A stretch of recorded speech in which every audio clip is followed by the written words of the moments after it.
The guard hooked a clip onto my zipper when I wasn't looking. When I reached for money to pay, he gave a light tug and I bent over to fix my clothes without thinking. In that split second, the waiter slipped my 100 into his pocket. Then he acted like nothing happened and only handed me $1 back. Their eyes met behind me, both full of smug satisfaction. Before I reached the door, something felt wrong. I turned back and told the waiter he'd given me the wrong change. I had clearly handed him 100, but he insisted I hadn't. Began arguing. At that moment, the guard stepped forward pretending to mediate. His attention pulled me away. In that gap, the waiter slipped my wallet away again. My whole body trembled with anger as I told the guard the waiter had stolen my money. The guard defended him, calling him the most honest person there. He even suggested I might be mistaken. I said firmly the money came from my wallet. He smiled and asked where my wallet was. When I looked, the wallet was gone. The guard said coldly, that proved there was never 100. I pulled out my phone and called the police. Hearing police made them panic. The waiter quickly dumped some cash from my wallet onto the floor, threw in a few fake bills, and pretended to be flustered. The guard played along and said my wallet had fallen. I bent to pick it up, and the waiter, acting helpful, told me to check for missing bills. When I opened the wallet, the trap snapped shut. The guard stepped forward and declared my bills counterfeit. I froze, unable to believe it. I handed him a bill for inspection, and it was fake. He sneered and told the waiter the 100 I'd given him might also be counterfeit.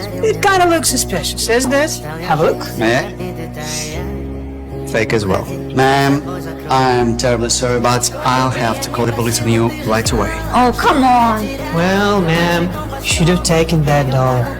In that moment, I realized they were working together. Then the guard brought the chief into the room. The chief accused me of using counterfeit money and said I would be arrested. He smiled and offered me a way out. He made a gesture that made his meaning clear. I played helpless and said I could write a check. He looked satisfied. I wrote the check and handed it over. Only 5 words were on it. You are under arrest. He froze and stared at me. Before he could react, I flashed my badge. I had been an undercover officer all along. My mission was to catch them in the act. I pressed my radio. Officers rushed in from outside and arrested all 3 of them. You know what? You should have just given me my change. Move!